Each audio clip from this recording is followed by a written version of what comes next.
Efésios capítulo 2, do versículo 1 em diante, diz assim. Eu vou ler na NAA, tá? Ele lhe deu vida, quando vocês estavam mortos em suas transgressões e pecado, nos quais vocês andaram no outro tempo, segundo o curso deste mundo, segundo o príncipe potestade do ar, do espírito que agora atua nos filhos da desobediência. Entre eles, também nós todos andamos no passado, segundo a inclinação da nossa carne, fazendo a vontade da carne e dos pensamentos. E éramos, por natureza, filhos da ira, como também os demais. Mas Deus, sendo rico em misericórdia, por causa do grande amor com que nos amou, e estando nós mortos em nossas transgressões, nos deu vida juntamente com Cristo. Desculpa. Pela graça vocês são salvos. E juntamente com Ele nos ressuscitou, e com Ele nos fez assentar nas regiões celestiais em Cristo Jesus. Deus fez isso para mostrar nos tempos vindouros a suprema riqueza da sua graça, em bondade para conosco, em Cristo Jesus. Porque pela graça vocês são salvos, mediante a fé. E isso não vem de vocês, é dom de Deus. Não de obras para que ninguém se glorie, pois somos feituras dele, criados em Cristo Jesus para as boas obras, os quais Deus de antemão preparou para que andássemos nelas. Amém. Posso orar por você? Senhor, aqui é a Tua palavra, Pai. Que o Senhor conduza o nosso coração segundo a Tua verdade. E que nós possamos entender a respeito... Que nós possamos entender a respeito do que o Senhor preparou para nós. E o caminho que o Senhor quer nos conduzir, meu Pai. Deus, se há pessoas cegas ainda aqui, meu Pai, a respeito da Tua verdade, que o Senhor, Espírito Santo, por misericórdia, abra o nosso coração e a nossa mente para recebermos essas verdades.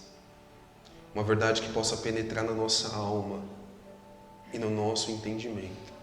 Uma verdade que venha prevalecer acima de qualquer circunstância, dor e sofrimento. Uma verdade que venha ser a convicção dos nossos dias. E que nada e ninguém possa sobrepor aquilo que o Senhor trouxe para nós e fará sobre nós durante esses dias. Que a Tua verdade, meu Pai, possa ser o nosso chão. Que a Tua verdade possa ser o sentido da nossa caminhada. Que a Tua verdade, meu Pai, seja a forma como nós conduzimos os nossos pensamentos, os nossos sentimentos e o nosso coração. Que a Tua verdade hoje, meu Pai, possa ser em nós a fonte de vida, para que nós venhamos verdadeiramente viver para a Tua glória. Assim eu oro em nome de Jesus. Amém. Irmãos, essa carta aqui, que o apóstolo Paulo, inspirado pelo Espírito Santo, traz à igreja de Éfeso, é uma carta que é voltada para nós, povo de Deus, como uma verdade que eu e você, nós devemos refleti-la, não só como palavras bonitas ao nosso coração, ou como um sentido de esperança para os nossos dias, mas são verdades absolutas de Deus que devem trazer ao nosso coração arrependimento e transformação, a forma como nós nos olhamos no espelho e enxergamos que ainda nós não estamos de acordo com a verdade de Deus. Então, essa é uma carta, não só uma carta que nos faz enxergar o amor de Deus, mas nos faz enxergar também o nosso estado aqui.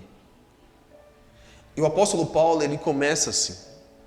Ele começa nos primeiros versículos, eu quero separar aqui em 3 pontos, para que eu e você a gente possa refletir como essa carta é tão importante para a igreja e a partir disso como ela precisa viver. No primeiro capítulo, quem participou aqui ou quem ouviu a ministração, viu como eu falei que Deus, desde antemão, desde a eternidade, Ele planejou a obra de salvação para os seus filhos. Como Deus, com o seu amor infinito, nos trouxe essa revelação através do seu Filho, que não foi uma obra como um segundo caso, como se o primeiro caso tinha sido perdido, mas Deus já sabia que os seus, de alguma forma, se perderiam e Ele precisaria novamente trazer, através do seu Filho, de volta, para que eles não pudessem ser condenados. E agora, no capítulo 2, ainda decorrendo da obra perfeita revelada em Cristo Jesus, ele vai falar como é que isso acontece. E quando a gente lê o versículo 1 e o versículo 3, nós deparamos o próprio apóstolo Paulo falando da obra do pecado em nós. O que é a causa do pecado na nossa vida? Como o pecado corrompeu o coração do homem? Então, antes dele falar da boa notícia do Evangelho, antes dele falar por que Cristo teve que nos salvar, ele teve que falar assim, como é que Cristo nos salvou. E isso é muito importante porque quando a gente fala de graça, para quem não entende o seu estado, graça se torna algo muito pequeno. Né? Você imagina alguém que tem R$1 milhão. Se você dá R$1 para essa pessoa, ela vai falar, isso não é graça para a minha vida porque eu tenho R$1 milhão. É mais R$1 que talvez não tenha valor nenhum. Então, para quem acha que não precisa ser salvo, quando se fala do amor e graça de Deus, não tem sentido nenhum. Porque na concepção de vida dela, ela tem capacidade de auto se salvar, que ela não precisa de Deus. Então, quando a gente fala do amor de Deus, da graça de Deus que me salvou como pecador, se a pessoa não entende o estado de vida dela, que ela precisa verdadeiramente de Deus, a graça para a vida dela, ou as boas notícias do Evangelho, para ela nunca vai ser boas notícias. Porque ela não reconhece que ela precisa de um Salvador. Então, o que o apóstolo Paulo vai falar aqui agora, nos primeiros versículos, é, gente, olha o estado da humanidade. Olha como que a humanidade se encontra sem Deus. E os primeiros versículos diz isso. Ele diz assim, e Ele nos deu vida. Quando vocês estavam o quê? Mortos em suas transgressões e pecado. Quando vocês estavam mortos em suas transgressões e pecado. Se a gente for dar um retrato para a humanidade hoje, se a gente for dar um retrato, dar uma olhada para tudo que a gente tem vivido aí hoje, a gente pode observar que tem algo de errado que não está certo. Tem algo de errado que não está certo. A gente vê que a corrupção não para, a gente vê que o racismo não para, a gente vê que o coração do homem cada vez está mais mal e mais decaído para si mesmo. Nós olhamos para a humanidade, a gente vê mais pobreza do que riqueza. Nós olhamos para uma sociedade no seu contexto, aonde que a terra parece ser muito rica, mas mal governada. Nós olhamos para os nossos políticos, independente de que ala seja, não conseguimos encontrar esperança para uma governabilidade melhor. Nós olhamos para as questões da saúde, como a Madian acabou de orar aqui, será que falta medicamento? Será que falta recurso? O que será que mais nós precisamos numa sociedade? É recurso? Quem gosta de assistir da Atena, Cidade Alerta, deve ficar doido, né? Porque é tanta notícia ruim, uma através da outra. Se nós colocarmos aqui coisas que aconteceram ontem, né? Esses dias eu estava assistindo também o jornal, eu não sou muito de assistir isso, mas eu estava vendo que, nossa, teve aquela história também da mulher que colocou chumbinho no bombom e entregou para a concorrente dela, matou a mulher. Desculpa dar risada em relação a isso, porque é uma tristeza muito grande, mas olha a situação que chega. Ou um pai que teve a coragem de matar o seu filhinho e a sua filhinha e sua esposa. Ou quantos homicídios, feminicídios acontecem diariamente. E essa mostra a corrupção que nós vivemos. Então, a gente sabe que por mais que, nossa, a nossa forma de dizer que o mundo precisa ser melhor, a nossa oração é Deus, que o mundo se torne melhor, a gente sabe que as coisas não têm acontecido assim. E cada um com as suas individualidades aí. Os problemas que vocês passam na empresa de vocês, que vocês passam na casa de vocês, que vocês passam na igreja de vocês, ou quando vocês olham para o espelho mesmo e veem os seus próprios problemas, você fala assim, meu Deus, como o Senhor pode me amar eu sendo assim, pensando o que eu penso, fazendo o que eu faço? Então, há muita coisa de errado na verdade, não é verdade? Então não dá para olhar para o que nós vivemos hoje e dizer que nós estamos bem, que está tudo bom e maravilhosamente bem, mas estamos vivos, amém? Estamos vivos, estamos trabalhando, estamos cooperando para a economia, gastando e às vezes gastando muito mais do que nós podemos. Estamos aí nos alimentando, daqui a pouco alguns vão para algum lugar, outros vão para outro, outros vão fazer alguma coisa, mas estamos vivos. E o que a Bíblia está trazendo aqui, que olha o que é interessante. A Bíblia está dizendo que a humanidade está morta. A humanidade sem Deus é uma humanidade caída. E quando a gente pensa em uma pessoa morta, a gente está pensando o quê? Uma pessoa que não consegue fazer mais nada. Nada. Não consegue mais comer, beber, se movimentar, trabalhar, fazer qualquer outra coisa. Mas não é essa morte que a Bíblia trata. E essa morte aqui é obviamente uma morte espiritual. O homem depois de Adão, depois da caída de Adão, o homem está morto espiritualmente. O homem perdeu o controle de si mesmo e não consegue mais ser guiado pelas verdades de Deus. E isso a Bíblia retrata como uma morte espiritual. Esse é o retrato da condição humana universal.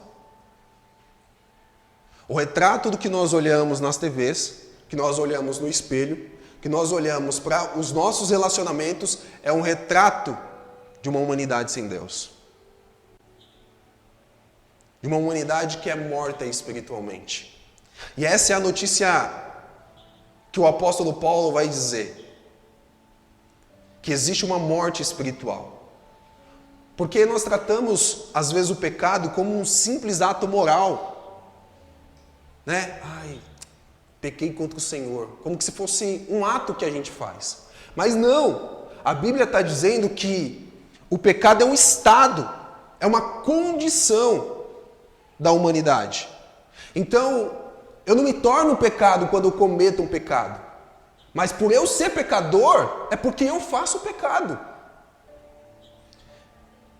Então, isso muda a nossa perspectiva de entender que o nosso estado é um estado de calamidade sem Deus. É um estado de deploração mesmo. Porque o homem sem Deus, em sua condição, ele não tem mais uma espiritualidade de voltar às verdades de Deus e entender o que Deus quer para a vida dele. Através do pecado, houve essa ruptura entre Deus e os seres humanos. O pecado e a consequência desse pecado, a própria Bíblia diz que o salário do pecado é o quê? A morte. Então, por causa do pecado, do meu e do seu pecado, a Bíblia diz que a consequência disso é que nós fomos afastados de Deus. E Deus é o que simplesmente a Bíblia trata, senão como a fonte da vida. Irmãos, é muito importante a gente pensar sobre isso. Por quê? Porque qual é o retrato que está na nossa mente? Quem é que precisa de Deus? Quem é que mais necessita da presença de Deus? Eu trouxe até um slide aqui, eu pensei nisso sozinho. Coloca aí, Pablo. Calma aí que o Pablo vai colocar aí uma imagem. Olha que imagem. Montei, hein? Workshop aqui, eu vou dar para vocês depois de Photoshop. Olha, isso é louco, bem montado demais. Irmãos, eu coloquei uma foto. Dá para vocês enxergar daí? Eu saio daqui. Eu coloquei uma foto de uma mendiga e coloquei uma foto de uma empresária. Quando a gente olha para essas duas fotos aqui, ou para esses dois estados, Quem é que mais precisa de Deus? Quem é que mais que precisa de misericórdia? Ou vamos pensar de uma forma diferente. Quem dessas duas fotos aqui para você está mais perdida? Quem dessas duas fotos aqui é mais miserável? Quem dessas duas fotos aqui precisa mais de Deus? Por quê? Porque a concepção do nosso pecado é o quê?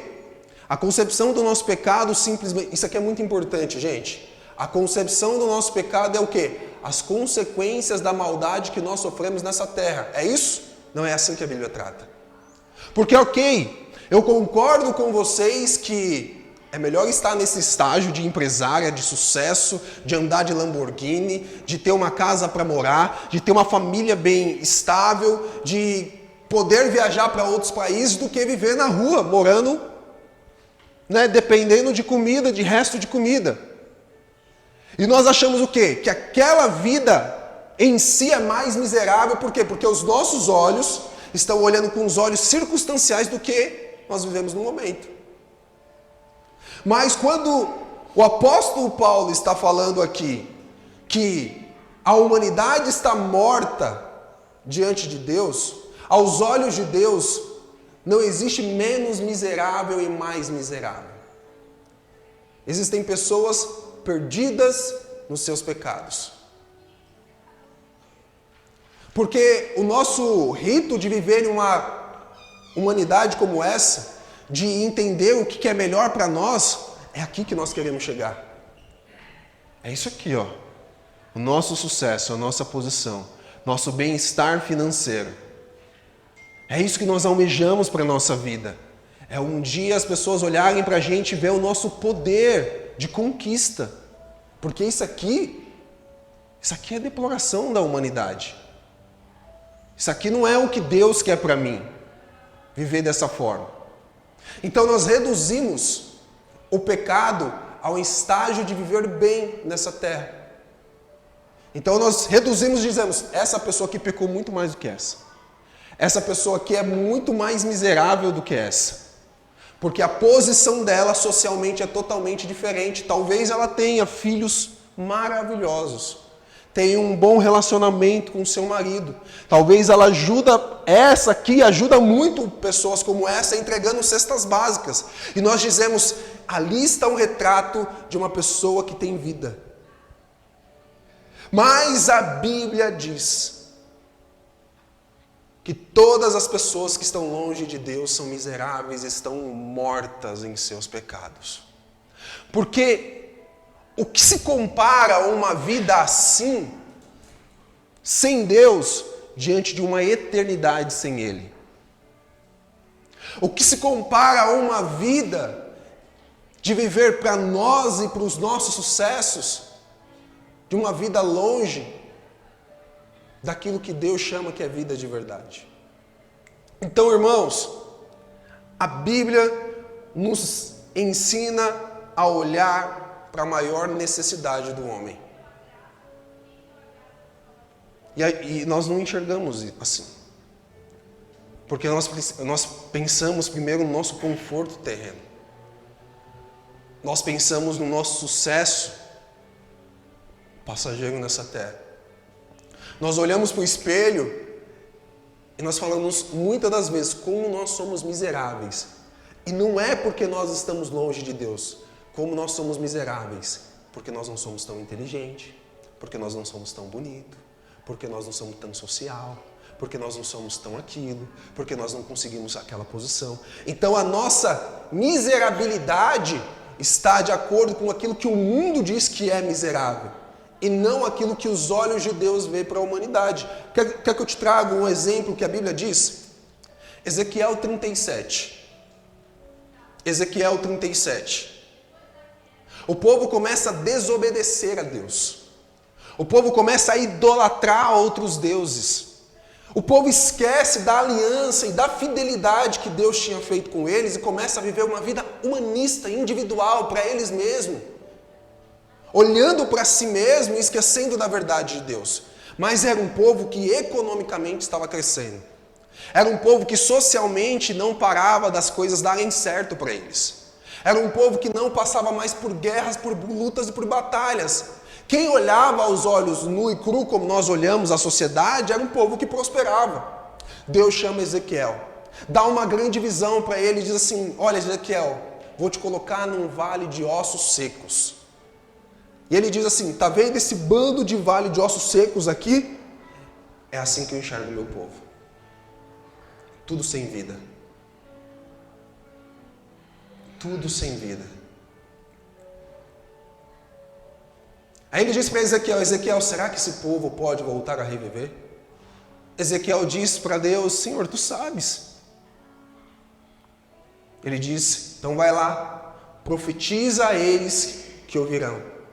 E se eles creem, eles vão voltar a viver. E Ezequiel profetiza em sua visão. E a Bíblia diz que os ossos, os organismos começam a voltar no local. E mesmo assim ainda não há vida neles, há um corpo restaurado. E Deus, de uma ação profética, profere um sopro de vida para eles.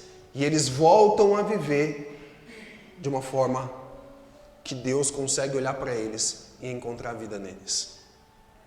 O que eu estou querendo dizer para vocês aqui é que literalmente, diante dos olhos de Deus, uma nação, um povo, um indivíduo que não está em Cristo é um vale de ossos secos aos olhos de Deus. Pode ter riquezas, pode ter bens, pode ter fortunas, pode ajudar os pobres, pode viver em uma sociedade onde tem uma família educada, amável, que parece aquelas propagandas, sabe, da Margarina Qualley, família perfeita, mas diante aos olhos de Deus, por estar afastado dele e não estar em Cristo, é uma família que está morta espiritual. Vocês entendem isso? Vocês entendem isso, irmãos?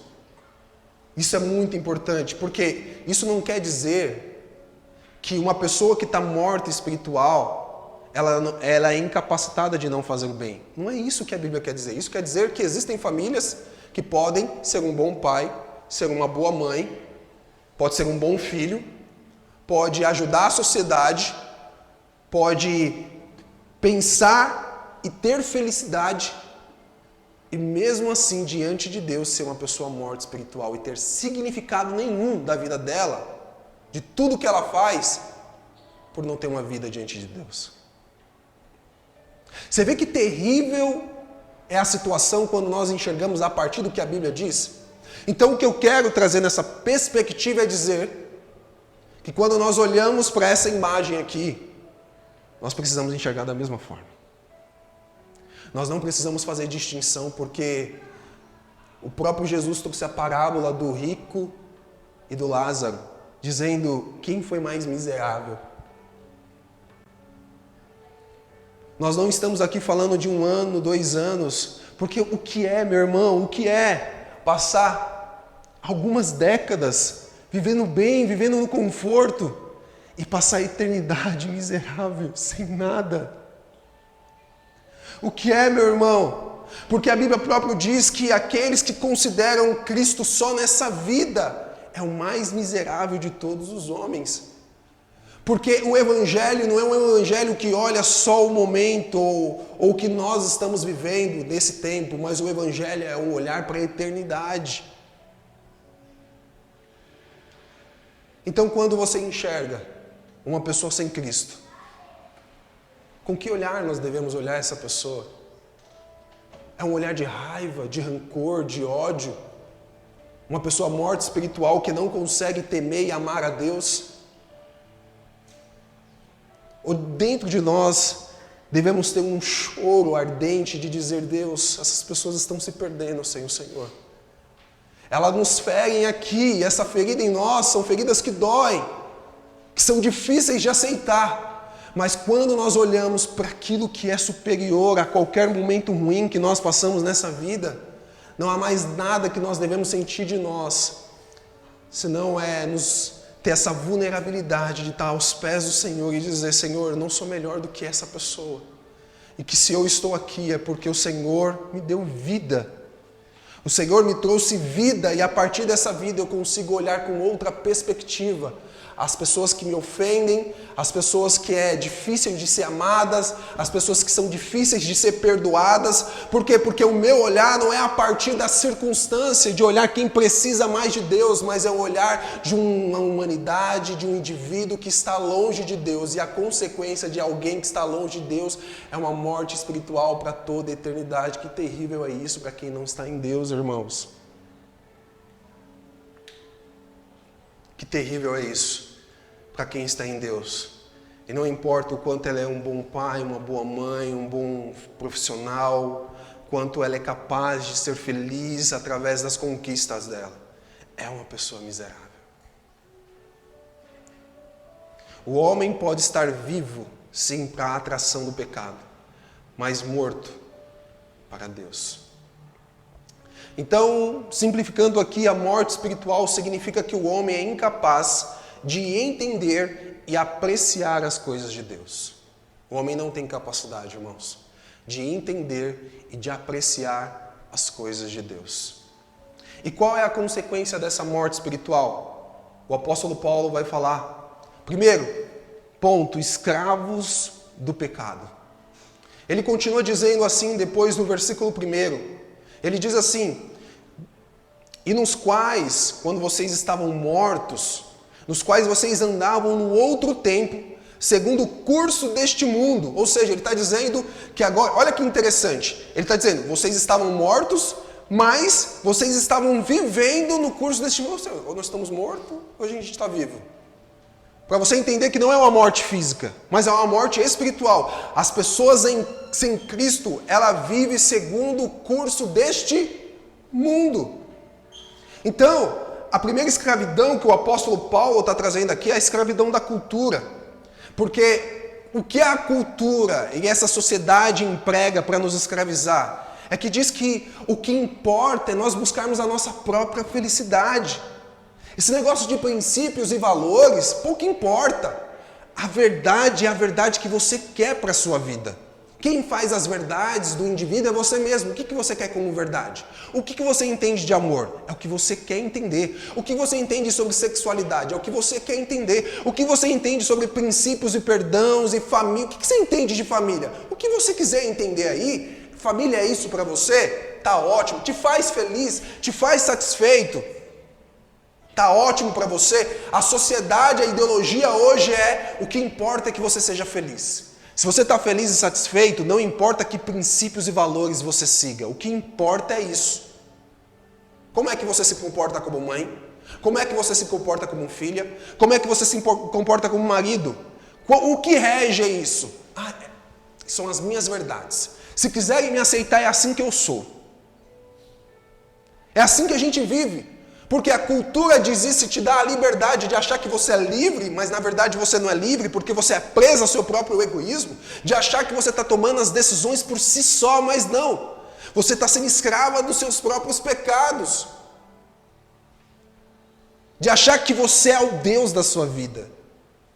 De achar que os princípios e os valores partem de você mesmo, que não existe verdade absoluta que parte de um princípio do Criador de todas as coisas, mas não, eu sou o dono da minha verdade. Não importa, gente, a gente tem que pensar nisso que sai das nossas bocas.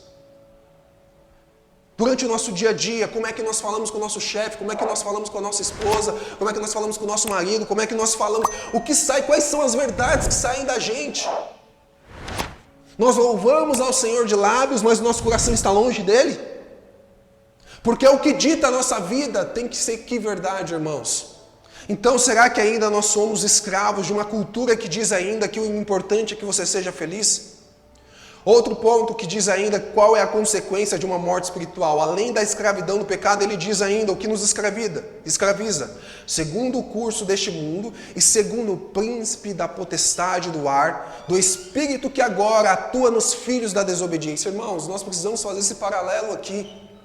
Não dá para partir para um extremo e dizer que o diabo está em todos os lugares. Tudo é culpa do diabo. tudo é o diabo que fez isso.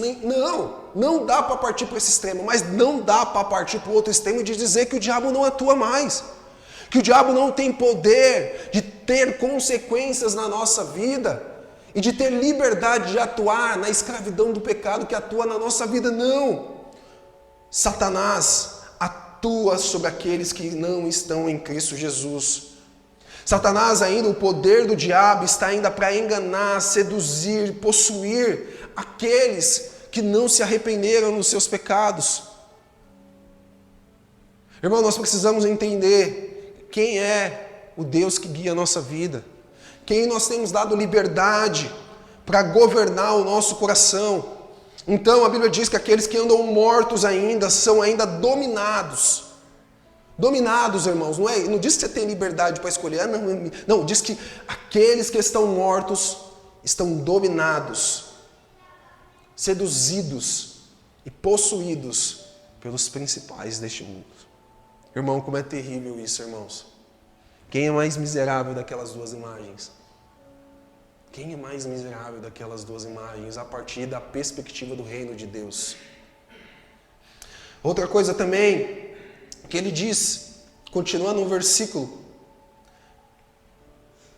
e segundo também a inclinação da nossa carne, fazendo a vontade dela, da carne, dos pensamentos. Outra coisa que ele diz também, que a consequência dessa morte espiritual é que nós somos escravos dos nossos próprios desejos, da nossa própria vontade e dos nossos próprios pensamentos. A gente acha que a gente é livre. Nós achamos que nós temos liberdade para tomar as decisões sempre que nós queremos e da forma como nós desejamos. É engraçado que eu estava vendo esses dias no YouTube, aí me apareceu, né? Acho que aqueles short que chama, né? Uns vídeos curtos, pequenos. Aí tem, eu não sei se você já viu esses vídeos, besta, gente, besta. Eu assistindo uns vídeos besta. Mas assim, só vou passar mesmo, mas eu não, meus filhos gostam mais desses vídeos. Aqueles vídeos que a pessoa passa assim, você bate na mão da pessoa, ela dá alguma coisa assim. Aí o que esse cara estava fazendo? Ele pegou um corote e uma água natural, colocou assim. Aí ele foi lá onde passou e onde tinha os mendigos, aí ele falava assim, ó, pode escolher o corote ou a água. Você acha que os mendigos escolheram o quê? Corote. O Magdiel, há 6 meses atrás, escolheu o quê, gente? O corote. Tranquilo. Os mendigos até falavam assim, meu Deus, será que é isso mesmo? Não, pode pegar, você pode escolher. O que você escolher é seu. A água ou o corote. Eles iam lá escolher o corote. Todo mundo. Não teve um que escolheu a água. Eles ficavam meio assim, depois... Não, eu escolho o corote. Eles teve o ato de escolher entre a água e o corote? O ato de escolher eles tiveram.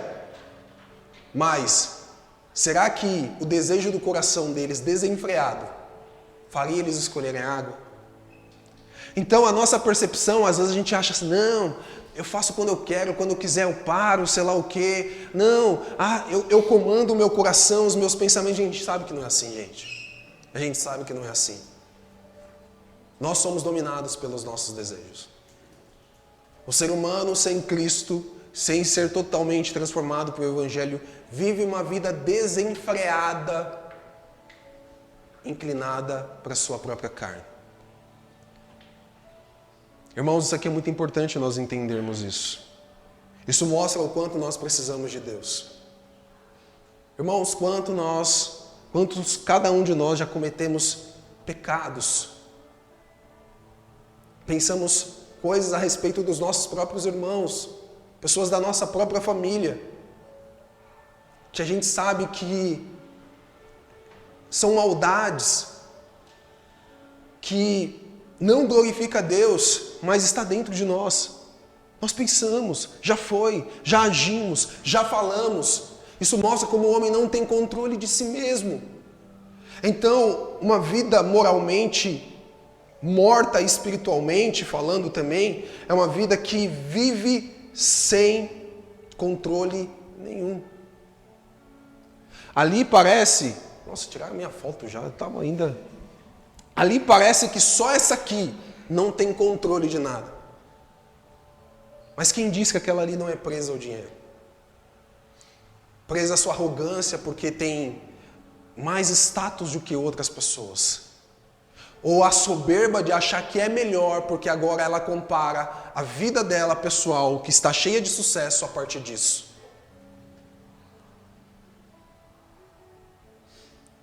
Qual das duas é mais miserável? Qual das duas estão perdidas? Diante de Deus, as duas estão perdidas.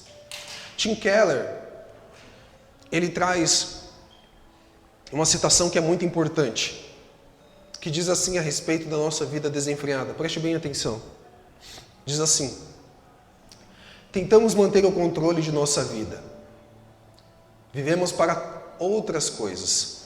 Dinheiro, carreira, família, romance, sexo, poder, fama, conforto, causas sociais, políticas ou alguma outra coisa. Mas o resultado é sempre a perda desse controle. Algum tipo de escravidão. Todas as pessoas têm de viver para alguma coisa. E se não vivermos para Deus, somos dominados pelo objetivo para qual vivemos. Se não é Deus o dono da sua vida, alguém é dono. Se não é Deus que controla você, as suas emoções e coloca de acordo com a vontade dele, alguma coisa tem te controlado, te dominado. Se Deus não é o Senhor da sua vida, não é o amor da sua vida em primeiro lugar, alguma coisa é. E é para isso que você vive. E é para isso que você se move. Porque todos nós nos movemos a partir daquilo que nós amamos. E aquilo que é o seu amor verdadeiro, é o que te move, é o que te impulsiona, é o que te faz desejar a buscar aquilo que você busca. E aquilo é o que te controla. E as decisões que você toma não são decisões neutras, a qual você é livre para tomar uma decisão a partir disso agora. Não, você é dominada, você é controlada pelaquilo que você ama e deseja e busca, o seu Deus. Então, se não for Deus, seja a carreira, família, romance, sexo, fama, conforto, causas sociais, política, o que for mais, outras coisas que podem dominar a sua vida, é aquilo que é o seu Deus.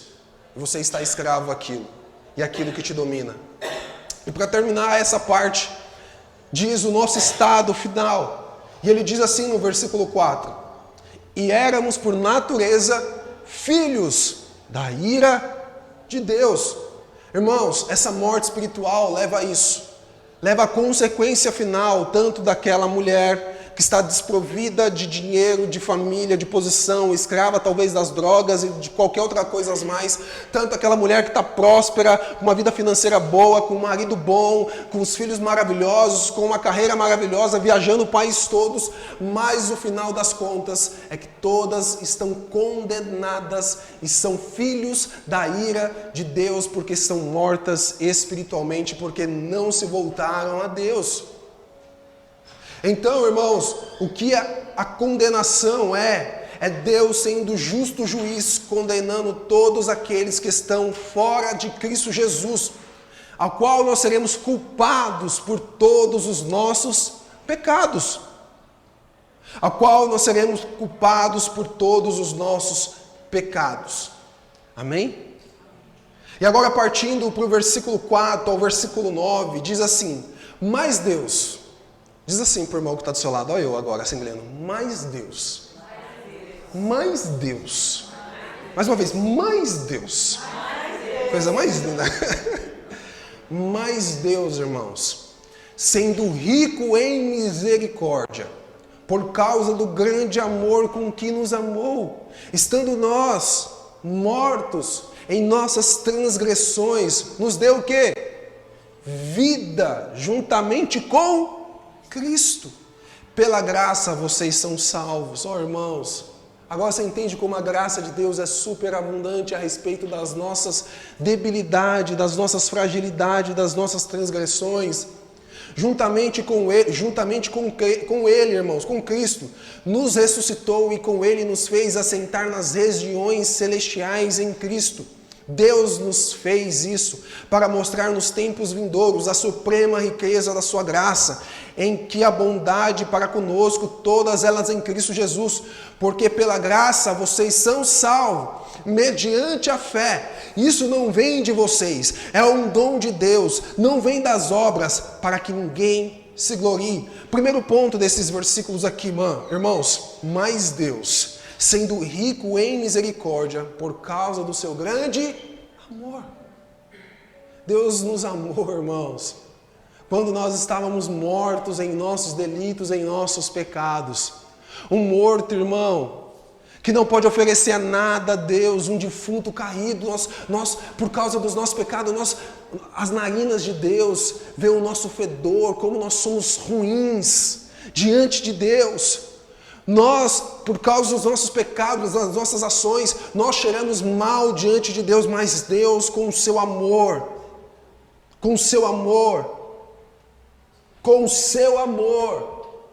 nós precisamos parar nessa perspectiva do amor de Deus. Nós precisamos olhar como é que nós somos salvos. Nós precisamos olhar como é que Deus nos enxergava e mesmo assim Ele nos trouxe para perto dEle. É como um filho pródigo, nos levou para perto dEle, nos abraçou, nos transformou para sermos filhos dEle. Irmãos, então olhar para isso é entender que agora nós somos quem somos a partir do amor de Deus. E como é que nós enxergamos a humanidade agora? Senão a partir do amor de Deus. Quem vive a partir do amor de Deus não vive a partir do ódio, não vive a partir da opressão, não vive a partir do rancor. Quem vive a partir do amor de Deus e sabe que é tão miserável quanto estar em uma situação ou em outra, sabe que agora vive a partir de quem nós somos em Deus. Ele nos aproximou no amor dele. Segundo ponto, Ele nos deu vida a partir de Cristo. Deus nos deu vida. Ele é a fonte da vida. Ele diz que Ele é o caminho, a verdade e a vida. Não existe outra vida a partir dEle. Irmãos, não importa a posição que você tem, não importa o salário que você tem, no sentido de olhar para a eternidade, de enxergar aquilo que Deus tem mais preparado para nós. O que importa agora é que nós precisamos dessa vida em Cristo, que nós possamos enxergar agora o Deus que nos amou, que se entregou na cruz do Calvário por nós, que se doou totalmente para que a gente não pudesse morrer nessa miserabilidade desse mundo caído, para viver 30 décadas, 40 décadas bem e viver a eternidade sofrendo no inferno. Não. Deus nos deu vida para enxergarmos o quanto nós necessitamos dele. Deus nos deu vida para que a gente pudesse ser liberto da escravidão do nosso pecado. Deus nos deu vida agora para que a gente pudesse ter uma liberdade de lutar contra os nossos pecados, de olhar e refletir e de enxergar que agora nós não vivemos mais para nós mesmos, mas em Cristo nós temos a liberdade, o poder através do Espírito Santo de não sermos mais guiados segundo as rotações deste mundo. John Stott já disse que o único peixe que consegue lutar contra a maré é o peixe vivo. Então nós que estamos vivos em Cristo Jesus, nós podemos lutar contra a maré. Nós podemos não nos conformar mais com as questões deste mundo. Nós não podemos mais ser conduzidos com as questões e as culturas deste mundo. Nós podemos ser diferentes. Nós podemos estar em Deus. Porque agora nós podemos olhar para a herança que Ele nos deixou, e Ele diz também, ainda no versículo, que Ele nos exaltou. Olha o que Ele diz, irmãos. Quero voltar aqui e ler com vocês.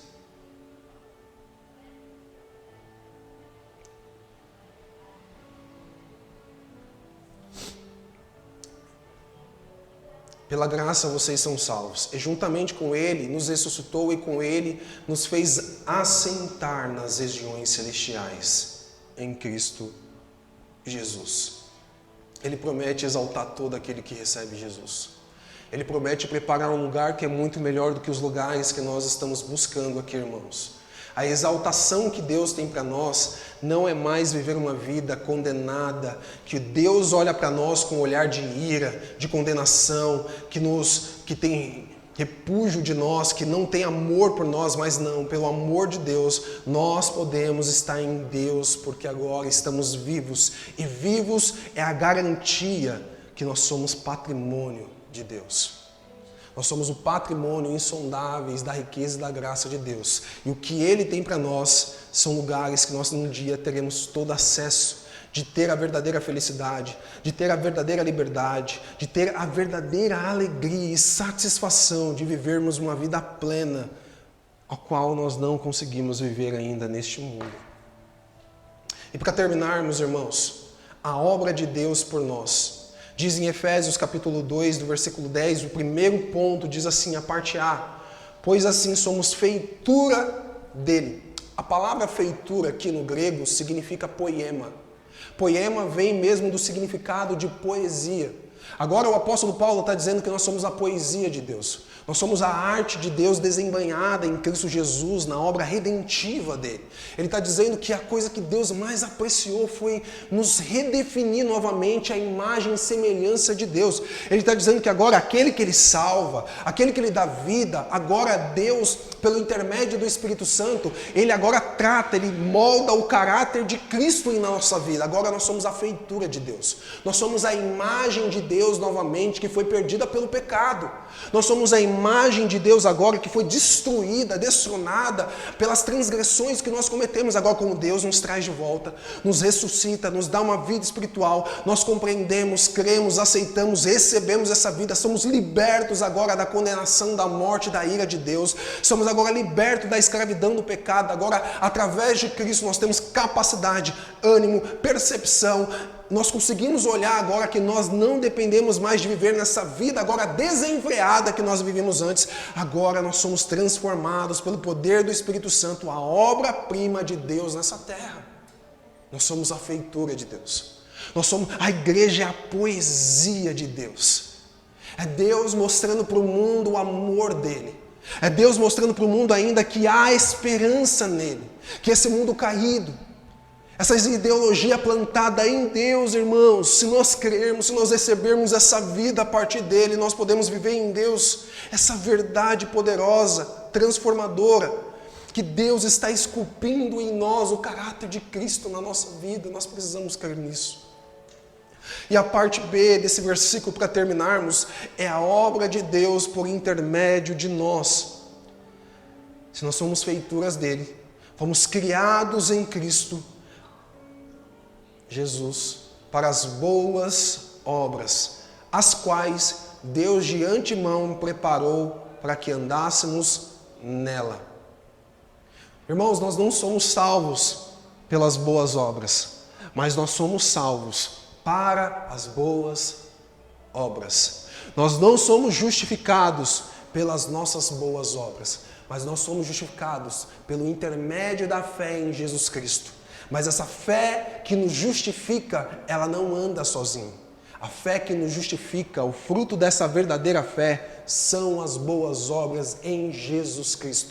A verdadeira fé é a fé que se manifesta em obras. Irmãos, quando nós recebemos essas verdadeiras heranças, essa verdadeira palavra, quando nós recebemos essa herança de Cristo, não tem como, irmãos, nós não vivermos essa verdade no nosso dia a dia. Não tem como a gente não aplicarmos as obras redentivas de Cristo Jesus em quem nós somos. Nós precisamos voltar agora e observarmos se nós somos essa poesia de Deus, essa obra perfeita que Deus está tratando em nós, e o quanto as outras pessoas, as pessoas que não viram Cristo ainda, que não reconhecem Cristo ainda, podem enxergar isso na nossa vida. O quanto a nossa fé em Jesus Cristo é manifestada em obras. O quanto a nossa fé em Jesus Cristo é manifestada em boas ações, em perdão, em amor, em gratidão. Sabe, irmãos, para mim essa sempre será a verdadeira espiritualidade que a igreja deve ser manifestada à vida de outras pessoas. É perdoar o imperdoável, é amar aquele que é impossível de amar, não porque nós temos essa capacidade, não porque nós somos pessoas diferenciadas no sentido que nós temos a força que sai de dentro de nós, não, é porque esse amor que nos alcançou em Cristo Jesus nos capacita pelo Espírito Santo a fazermos as boas obras de redenção sobre outras pessoas. Nós recebemos o poder da reconciliação. A nossa perspectiva não é mais uma perspectiva circunstancial, que nós olhamos para a vida a partir daquilo que a vida nos oferece, mas a nossa vida agora em Cristo Jesus é uma vida a partir do reino de Deus. O que o Deus me oferece é aquilo que eu posso doar. O que Deus me dá é aquilo que eu posso dar. Então é por isso que nós precisamos voltar. Qual é a fé que nos justifica? Qual é a fé que nos faz, nos impulsiona a ser cristão? Essa é a fé que traz as verdadeiras boas obras que Cristo de antemão preparou para todos aqueles que são seus. Ah, se a igreja entendesse isso, irmãos. Ah, se nós entendêssemos isso, como essa sociedade seria diferente. Como que as questões econômicas, sociais seriam totalmente diferentes, porque a resposta para essa humanidade caída, por tudo que tem acontecido, em Deus, são igrejas redimidas nele. Nós somos os pés e as mãos de Jesus. Essa humanidade só haverá de conhecer a Cristo quando a igreja for redimida no seu sangue. E quando nós formos redimidos, irmãos, não há poder do inferno que há de prevalecer contra a nossa vida, amém? Eu quero terminar por aqui.